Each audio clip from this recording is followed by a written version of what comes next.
All right, now welcome to episode 14 of The Lifestyle Chase. Today's guest is Michael Cameron. Now, I have some explaining to do. Today's podcast was recorded on the track of Millennium Place, so the entire time we're running at a pretty good pace. So my microphone is shaky at times. I hope that you enjoy this. If you found value in this podcast, please share on social media. It really helps me out a lot in increasing my reach and making a bigger impact, because when it comes down to it, I just want to help people be better people. So I hope you enjoy this episode and have a good day. Welcome to the Lifestyle Chase. This podcast features high performers who have found a way to live their best life while balancing their health, wellness, friends, and family. Proudly hosted by me, Chris Little. Without further ado, let's get started. We're at Millennium Place on the track. I'm here with Michael Cameron for episode 14 of the Lifestyle Chase. So, welcome. Thanks, man. Glad to be here. How's your morning been so far? Well, so far, so good. This is going to be a little interesting with this. We got some Zumba going on here, but no, the morning's been good. I'm an early bird, so I was up nice and early and actually working on one of my videos. So, You're a busy guy here, CEO, family man, philanthropist. Take us through a typical day in the life. I don't know that there is a typical day. If I can help it, Pick the busiest day. there's definitely not a typical day, but no, I try and get up at 5 every morning and get my workout in. I find, if I try and leave the workouts to the end of the day, they don't always happen. So, usually I'm up early, and Wednesday, Fridays is November Project, which starts at 6 a.m. Mondays I try and get a 6 a.m. yoga in, and Tuesdays and Thursdays I do a strength class, and then Sundays typically a long run.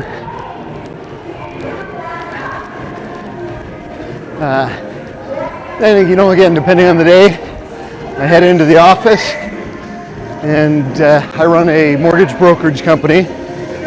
So my commitment is to making stuff good for our mortgage agents.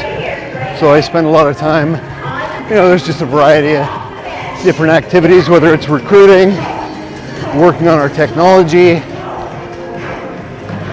giving back to the industry as a whole from contributing on the boards of our associations. So every day is a little bit different.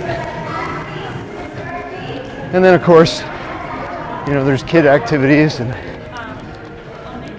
that's gotten a little bit easier as the kids get older. For sure. What's your favorite kid activity to do? Is it the sports? Is it the homework? Is it the trips? Yeah, certainly not the homework.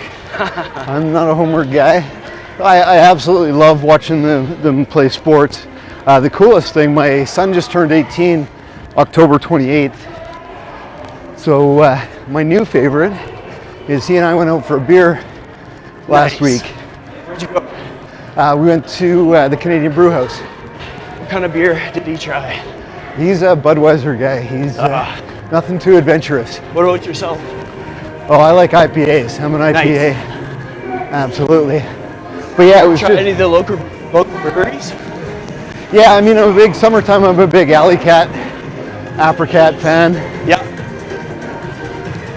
Have you heard of the new Polar Park Brewery? No. You should check it out. Yeah? Andrew Ferris is one of the... That's Andrews? Okay, yeah. Yeah. Okay. So I knew Andrew was working on something. I wasn't quite sure what it was called though. And part of that is named Polar Park. It's the same people that used to run Polar Park by Sherwood Park with the animals. Oh, okay. I did a blog post on it like 6 months ago. You can find that on yagtweetup.ca. But super cool story, super cool family, extremely ambitious.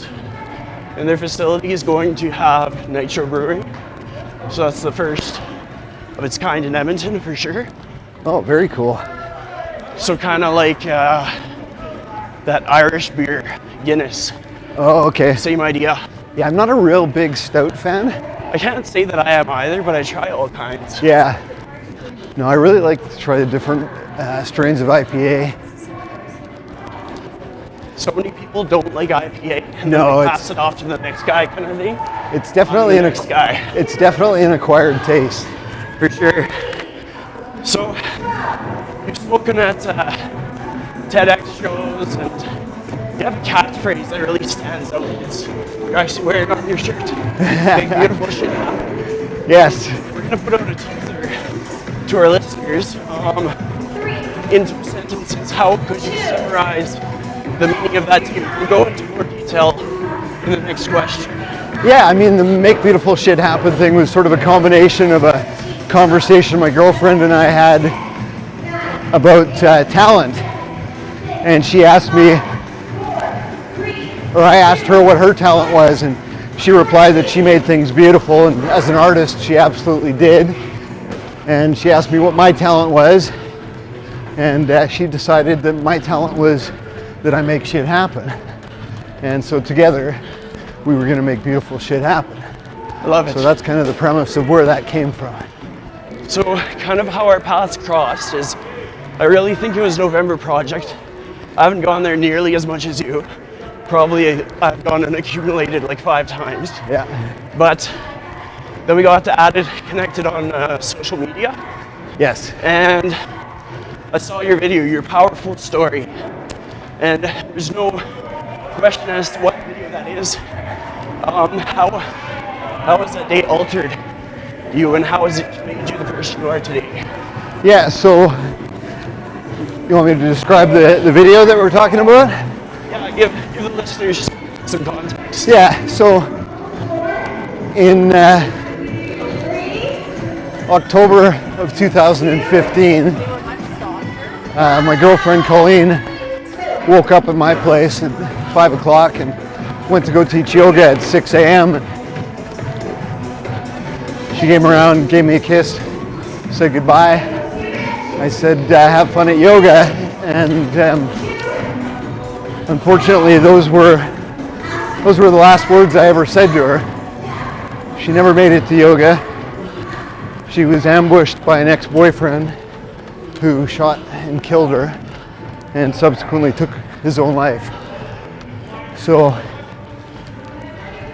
I put out a video challenging men to take the White Ribbon Pledge, which is I pledge to never commit, condone, or remain silent when it comes to violence against women.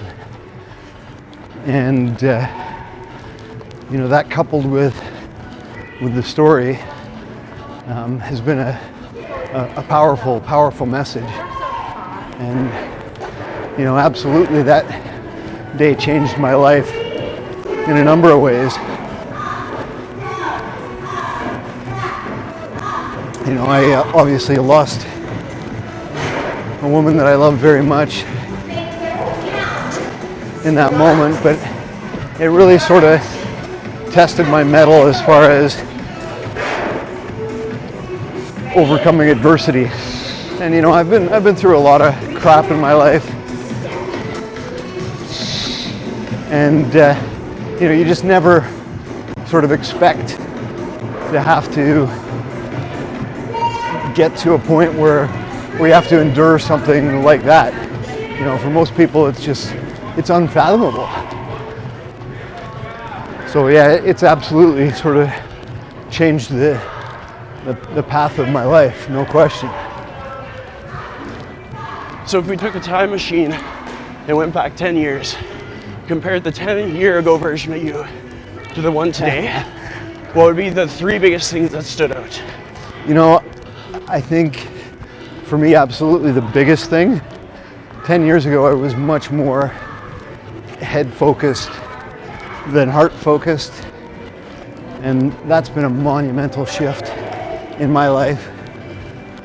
From doing things, 10 years ago, I sort of threw myself into business and worked towards, quote unquote success. And I think, in hindsight, probably lost sight a little bit of what success actually is. You know, I talk about how I stopped goal setting, and the reason for that is because, you know, when you set goals, you chase objectives that you think you want, and you know, you risk being blinded by those goals or objectives. So I've switched to a framework of values, intentions, and milestones. And of course, milestones would be much more, you know, close to what you would consider a typical goal. But, you know, for example, way early in my career, in my 20s, you know, I was chasing that six-figure salary, right?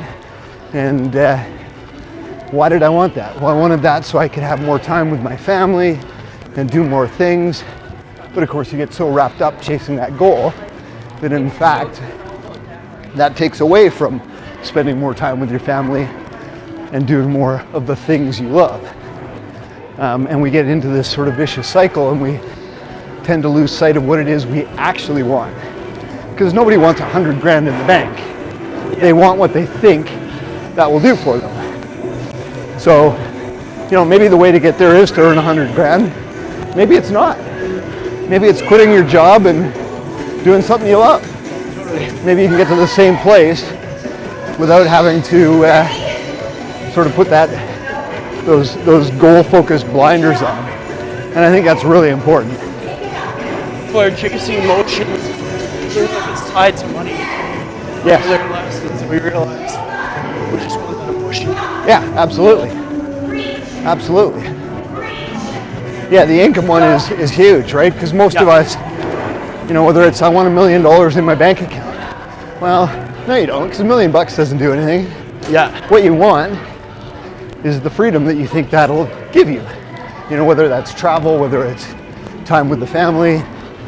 But in chasing that $1 million, again, you may potentially actually take away from time with the family. You may take away other opportunities. I've seen a lot of people lose themselves in the pursuit of money. And I find some of the most successful people I know are chasing their family values, feeling supported, feeling loved. That's really what brings success. The money will come. If you have to pay your bills, they'll be paid. Yeah, absolutely. Well, and it's so easy to lose sight of it. We delude ourselves into thinking that once we do this, then we can do that.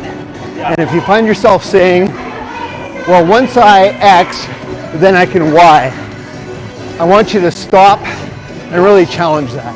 Yeah. Do you really need to wait for X before you can do Y? Or can you just do Y right now? Absolutely. And 90% of the time, I think you probably can. You know, we see it in business all the time. You know, once I get my new website up, once I get my new brochure put together, then I'll do this. Then I'll approach the big client. You know what? Forget that crap. How about just approach the big client? Agreed. Honestly, like, I was working at a gym across town, and it was great. And then they had to close, and I was thinking, well, what do I do?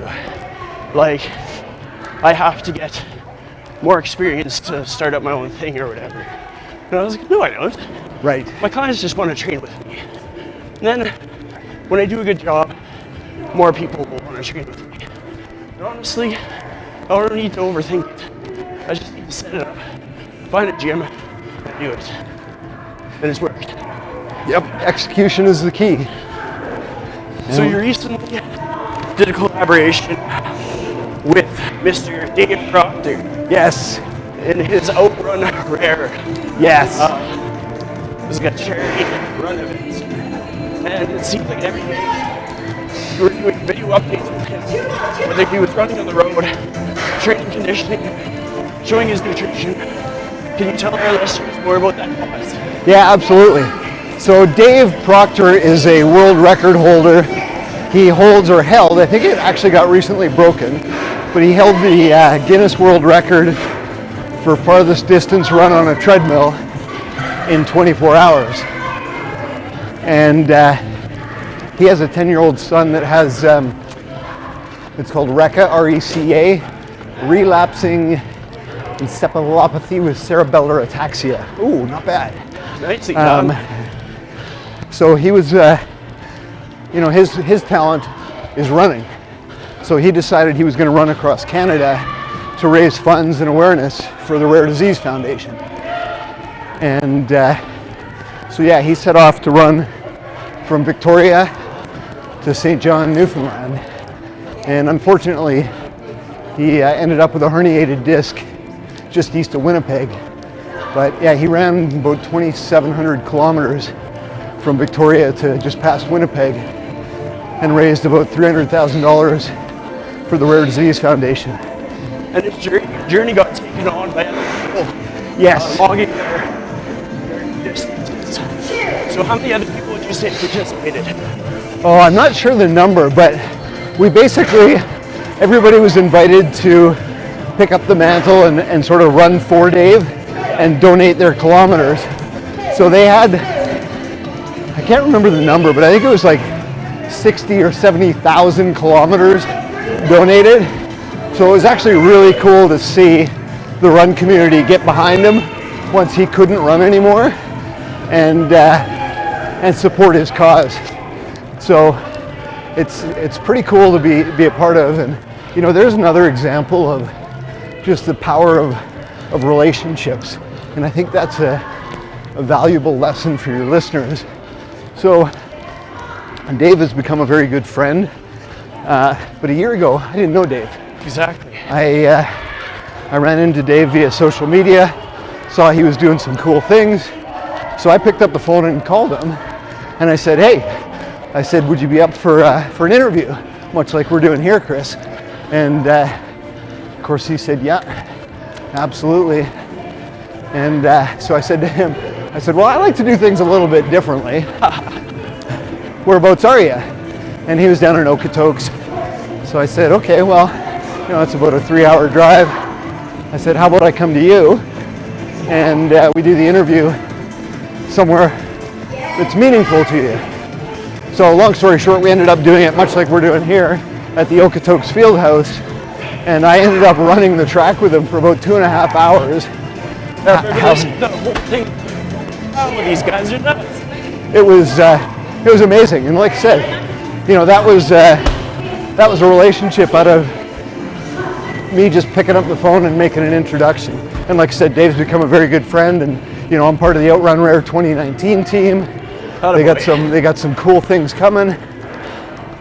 And when he was running across Canada, we tried to do daily video updates of him on the road, which was really, really fun. It was really cool. Like, it's lucky that you're so tech savvy. Yeah. Because you got footage of him while he's doing this run. Yes, well, I actually sponsored him to do it, and so I bought him what's called a gimbal. Yeah. That's the Steadicam, much like I'm holding right now, for his phone. So, yeah, we had him run with a Steadicam while I interviewed him. So some days was a little bit painful as he sort of hit those low spots. Yeah. But it was just really, really cool to share that experience. It's such a strong example of resiliency. Oh, Showing how some of the strongest people get knocked down are still on the way to move forward. yes. So most of my guests usually have what I call an origin story, Yeah. or at least how they grew up. So take us through what your childhood looked like, and try to match up some of the characteristics that make up who you are today. Yeah, you know what? I attribute everything I am today to the values my parents instilled in me. And I grew up in a very Christian, values-based household. And while I've fallen away from the church, I'm not sure that's really my thing. I mean, those values, I think, are still there. And that's the core, right? So from a parenting perspective, I look at, my kids, and if we instill the right values in them, then no matter how sideways they go, and I gotta tell you, man, I went fucking sideways in my teens, like big time. In fact, I went so sideways, my parents shipped me off to Australia to live with my uncle when I was 16 because they didn't know what to do with me. Yeah. But, you know, again, I attribute that foundation, those values that eventually brought me back. You know, I mean, I was doing drugs, drinking, stealing, doing all the shit I shouldn't be doing. You know, and I was fortunate in that I survived those years, and I almost didn't. I was in a very bad car accident in Australia when I was 17. I was in a coma for 4 days. I was probably half an hour away from being dead. You know, so I sort of call that my TSN turning point. Exactly. That's what I call it too. But, you know, truth be told, even that I'm not sure was a true turning point, because at 17, you know, you still think you're invincible. And it's pretty easy to brush that aside and, you know, get back caught up in, you know, what I now call the pursuit of badassery. And, you know, you referenced my TED Talk, which, you know, I talk about redefining badass, or I'm sort of calling it now breaking badass, and really redefining what it means to be a badass, and, you know, from a male standpoint, really what it means to be a man, and sort of trying to break some of those stereotypical norms that I think can be very destructive. You know, it doesn't mean that you can't love fast cars and motorbikes and badass shit. Exactly. But, you know, for me, it's about having the courage to explore your feelings and emotions and allow yourself to be a little bit vulnerable. And not always sucking it up. You know, and that became very evident after Colleen was killed. You know, and I had many well-meaning friends surround me and pat me on the back and tell me to, quote unquote, be strong. And, you know, the reality is I didn't want to be strong. I wanted to curl up into a little ball and cry like a baby. And, you know, there are times when I did. And I just think, you know, the way we think about strong is incredibly backwards. It's not about remaining stoic or suppressing or avoiding emotions. It's about having the courage to face your emotions head on, sit with them, observe them, and learn from them what we can. I completely agree. With emotions, unless we feel them, express them, people can't help us. We're never going to be served. Yep. So it's important. If you feel sad, be sad. If you're happy, be happy. If you're mad, but get it out.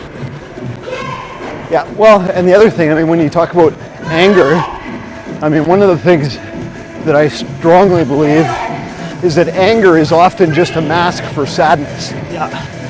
So really having the courage to explore that and look at what it really is. You know, as a sales and business leader and a professional speaker, I always talk about, you know, sales and leadership stuff, and I talk about the impact that emotion has on human behavior. And there's a host of science that suggests we make decisions based on emotion justified by logic. So in sales, you know, we always teach our sales guys to make that emotional connection with their customer, because that's where the decision comes from. And it's important to understand that, you know, if we don't understand the underlying emotions that drive the decisions that we make, we'll never have an opportunity to live a fully awakened existence. And Exactly. as guys, I mean, I think, you know, that's historically been sort of frowned upon. Yeah, like guys show emotion kind of thing. Hey, Yeah, totally. Yeah. So I'm kind of known for my long Instagram posts for being emotional and vulnerable, but I think it makes me better. Yeah. And I think you're much the same way. We're kind of kindred spirits in that way. Yes. But back on the fitness track, I think it's pretty neat to see that fitness has always been like the catalyst for physical and mental growth. But was there ever a time that you didn't have fitness in your life? Well, absolutely. I mean, you know, again, growing up and in my teens, I was never the jock. And it really didn't start till, you know, I did a marathon in My first marathon was 2003. My kids were 3 and 1. And, I kind of did the one and done marathon, and then it wasn't, till another decade later when the kids were a little bit older. And in fact, when I split with my wife, that I really got back into the fitness thing. And, at that point I got into triathlon and I did Ironman, and, that's evolved now, and I do ultra marathons. So what's the longest distance you've ever run? 100 miles. Oh boy, it's crazy. Yeah. I don't think I could do that. 30, oh, absolutely you could. Well, I could. You just have to decide. I don't think that would be my goal. Yes. No, that was something else, man. I mean, you talk about testing your mental fortitude and your resilience. Yeah. I ran for 31 hours and 56 minutes. I watched the posts. Nuts. And one of my favorite things is all the volunteer stations.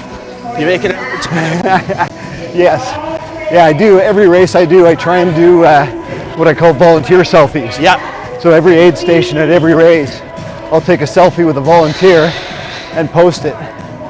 And it's just, it's been super cool. And then of course, usually I don't know these volunteers, but inevitably somebody will tag them on social. Hey Chris, look, it's you. And then we connect, and then, you just never know where that sort of evolves. It's such a good way, interaction is so important. With all of our social media and stuff, we tend to downplay interaction and think of it as something that's not really worth it. Right. Holding the door for somebody, making eye contact and truly caring what they say back. Yes. When you say, hey, how's it going? Yep, well that's what I would call mindfulness and presence, right? Yeah.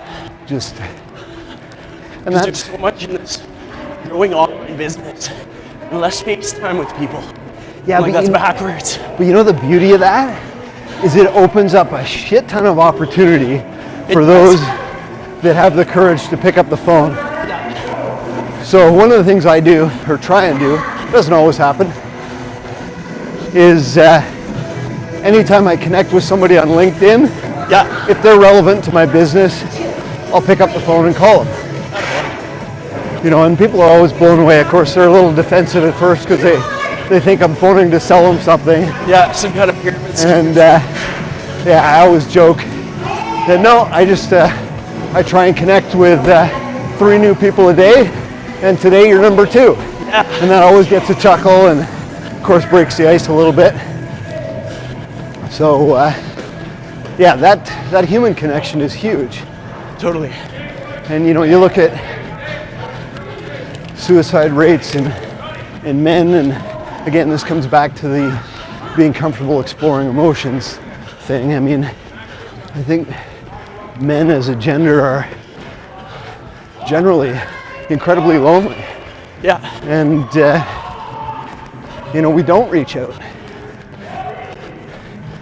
We play a role in the improvement and maintenance of mental health, Yes. whether it's our own or other people's. Yes, absolutely. Well, So and it's we got to kinda have start. to own It's up. got to start with your own, though. Yeah. Somebody with a messy front lawn can't be expected to do a good job of mowing somebody else's lawn. Yes, absolutely. So I've noticed that yoga has kind of played a role in helping. Yes. What are the 5 biggest things that you gained from your yoga practice? Well, I think a large part of that has just been the practice of presence and mindfulness. Much like we alluded to just now, this is not something that you just snap your fingers and you are. Yeah. It's a practice. And for me, yoga is just that ongoing practice of remaining present and mindful. Totally. And, there's a physical aspect to it, but there's sort of that spiritual and mental aspect as well, which I find incredible. And it's really helped me to shift from head focused to heart focused. And how did you get into yoga? It's funny. It's one of those things that I think a lot of us we sort of watch from the sidelines for a lot of years, and we say, yeah, I should try that one day. And I had a friend, actually an industry friend, who was big into yoga, and I poked her a couple of times and said, I should really go. And then finally she said, okay, well, Southside Monday night, let's go. Yeah. So I went and just really enjoyed it, and from there made a commitment to stick to it. And it's cliche, but it's absolutely changed my life. Sure. And whether it's yoga for your listeners or something else, Yeah. I mean, I think you need to find something that gives you that time to practice that mental clarity and practice that being. Favorite kind of yoga? Well, I go to the Moksha studio out here. I mean, I really like the flow yoga. So they recently did a name rebrand. Yes. What's the new name? Moto. Nice. Do you know the meaning of moto? I don't. I actually looked it up because I was curious when they made the name change, but I don't recall. Yeah. But no, it's just, in that community had become a bit of a family to me. For sure. Colleen was killed on a Friday. I went into the studio on Saturday, and I was just absolutely swarmed with love, and Yeah. it was amazing. So That's the importance of community in the fitness industry. yes, And I'm a big advocate of that. Whether it's my own clients or places where I go, or random people that I come across on Instagram, just making sure people know that you care. yes. Genuinely. Yeah, and it doesn't take a lot, right? Like, it doesn't have to be these big monumental things. It can just be, as little as remembering the name of that guy or gal that serves you your coffee at Starbucks or Tim Hortons every morning, right? Sure. So if I said you had to run one park in the area for the rest of the year, which park would that be? Oh, one park. I have a bit of an affinity to the Science Park, Strathcona Science Park. Yeah. And, into that sort of Gold Bar area. I really like that. I don't know, it's tough to pick one. So when balancing family and work and all those things, what are the things that you instill into your day-to-day to make it happen, that you have that balance between all of the important facets, your important values in your life? What are the ways that you instill that balance and make it stay? That's a great question. One of my least favorite words is the word balance, because I think it suggests that we can portion off the different components of our life Yeah. and have the right proportion of each. Yeah. And in reality, I'm not sure that's feasible, because that would suggest that if I work from 9 to 5, I work from 9 to 5 and I shut everything off at 5:01, and vice versa. When I hit the office at 9 a.m., I leave all the shit that's happening at home. And again, I don't believe that's possible. So what I try and do, and this comes back to yoga a little bit, is it's those integrations, the transitions in between, right? So in yoga, you move from pose to pose, but it's really about breathing through those transitions. And in life, I'd say it's the same thing. So for me, it's about integrating rather than balancing. So I try and integrate all the different facets of my life together rather than try and balance them. Absolutely. And you may call that semantics, but for me, it just, from a mental shift, it works really well. So, again, to expect that if I'm having a crappy day at work or there's some stress at the office, that to think that that's not going to come home with me is ridiculous. So if I bring it home with me, just even, I do this with my kids now more and more as they get older. I explain to them, look, I had a shitty day. Yeah. Or I've got some stresses going on at the office. So, if I'm short with you, call me out on it, because I don't mean to be, but you need to understand that this is where this might be coming from, and not to make an excuse for poor behavior, but if everybody understands where everybody's mental space is, it makes it that much easier to work together. So yeah, again, much like yoga, it's about finding those transitions and really being mindful of the transitions and breathing, so to speak, through those transitions as we move from, fitness to work, to home, to relationships. And the reality is, all of the concepts come into play, whether I'm talking about, making a sale at work or fostering a stronger relationship with my kids. Absolutely. It's all relationships. And, the quality of your relationships is really the quality of your life. So by focusing on how do I build better relationships across the board, I think that's where we start to really excel. So who would you say are the 3 most influential Edmontonians in your life right now? I struggled with that a little bit when you sent me that question. Not quite sure how to answer that. I mean, again, there's some great guys in the run community. There's Steve Chorba, Steve Baker, have become really good friends over the last few years. Yeah. And guys I would definitely lean on and I look up to, both doing inspiring things in their own right. Qualities that they embody that you want to take on in your own life. Again, I think it's just sort of living your values. Yeah. From what I see,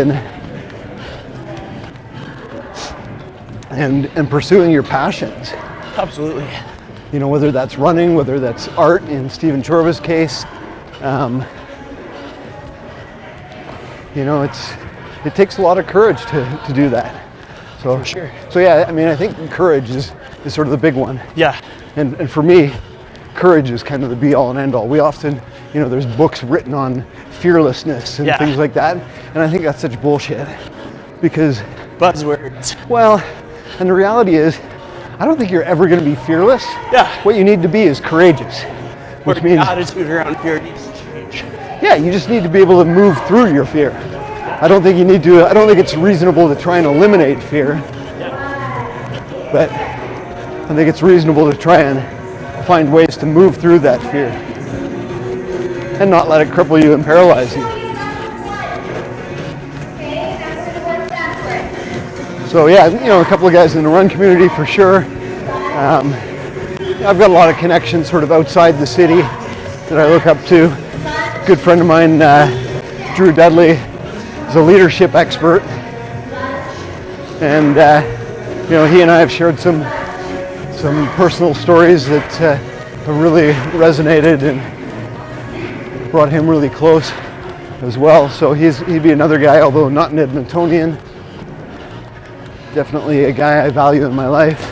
For sure. And industry colleagues and even competitors. Yeah.